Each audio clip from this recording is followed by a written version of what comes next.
guys, perkenalkan nama saya Intan Beadri dari 3D Akuntansi Manajerial Politeknik Negeri Samarinda. Saya akan menjelaskan sedikit tentang pengauditan. Auditing dan profesi akuntan publik. Yang pertama, sejarah perkembangan auditing. Yang kedua, mengapa auditing diperlukan. Yang ketiga, apa itu auditing. Yang keempat, apa saja jenis-jenis audit. Yang kelima, jasa apa saja yang diberikan oleh KAP. Oke, selanjutnya, sejarah perkembangan auditing. Auditing sudah ada sejak zaman dahulu kala.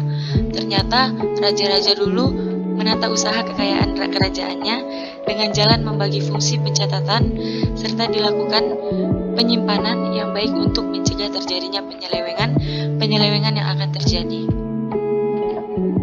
Sejak tahun 1940 sampai sekarang, tujuan auditing yaitu meyakinkan kelayakan posisi keuangan dan hasil usaha perusahaan sebagai tujuan utama dan menemukan dan mencegah kecurangan atau kesalahan sebagai tujuan sampingan. Mengapa audit diperlukan? Adanya dua kepentingan yang berlawanan antara manajemen perusahaan dengan pihak luar perusahaan. Yang pertama, manajemen perusahaan ingin menyampaikan informasi mengenai pertanggungjawaban pengelolaan dana dari pihak luar. Yang kedua, pihak luar perusahaan ingin memperoleh informasi yang andal mengenai pertanggungjawaban dana yang investasikan.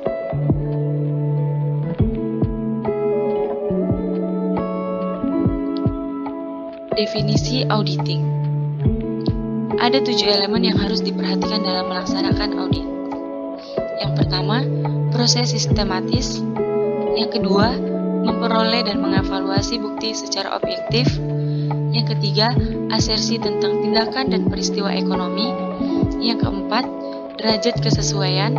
Yang kelima, kriteria yang ditetapkan. Yang keenam, mengkomunikasikan hasilnya. Yang ketujuh, kepada pemakaian yang berkepentingan. Jenis-jenis audit. Yang pertama, audit operasional. Audit operasional meliputi penghimpunan dan pengevaluasian bukti mengenai kegiatan operasional organisasi dalam hubungannya dengan tujuan pencapaian efisiensi, efektivitas maupun penghematan yang disebut ekonomis atau operasional. Yang kedua, audit kepatuhan mencakup penghimpunan dan pengevaluasian bukti dengan tujuan untuk menemukan apakah kegiatan finansial maupun operasi tertentu dari suatu entitas sesuai dengan kondisi-kondisi, aturan-aturan, dan regulasi yang telah ditentukan. Yang ketiga, audit laporan keuangan. Audit laporan keuangan mencakup penghimpunan dengan evaluasi bukti mengenai laporan keuangan suatu entitas dengan tujuan untuk memberikan pendapat apakah laporan keuangan telah disajikan secara wajar sesuai kriteria yang telah ditentukan, yaitu prinsip akuntansi yang berlaku umum atau disebut PABU. Jasa apa saja yang diberikan oleh KAP? Yang pertama adalah jasa atestasi yang bisa disebut penjaminan. Jasa atestasi, suatu pernyataan pendapat atau pertimbangan seseorang yang independen dan kompeten mengenai kesesuaian dalam segala hal yang signifikan, asersi suatu entitas dengan kriteria yang telah ditetapkan. Adapun 4 jenis jasa atestasi. Yang pertama adalah audit, yang kedua pemeriksaan, yang ketiga penelahaan, yang keempat prosedur yang disepakati bersama. Yang pertama adalah audit. Contoh utama jasa ini adalah audit atas laporan keuangan historis. Dalam audit laporan keuangan, klien menegaskan auditor untuk menghimpun dan mengevaluasi bukti yang berkaitan dengan laporan keuangan untuk memberikan pendapat mengenai laporan keuangan. Yang kedua, pemeriksaan atau bisa disebut examination.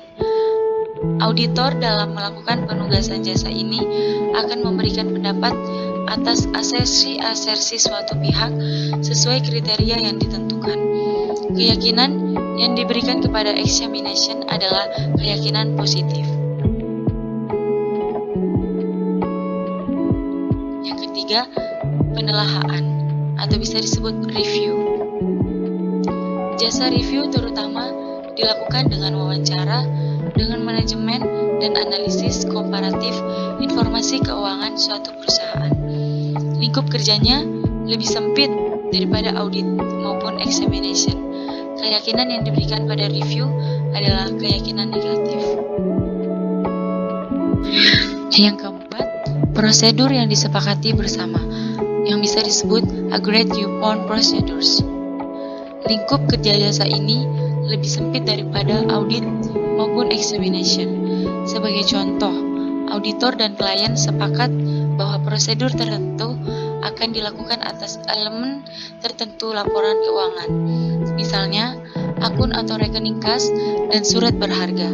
Kesimpulan yang dibuat atas hal tersebut harus dibuat atau dibentuk ringkasan temuan, keyakinan negatif, atau keduanya. There's not much to do when all I can is thinking about you not doing well.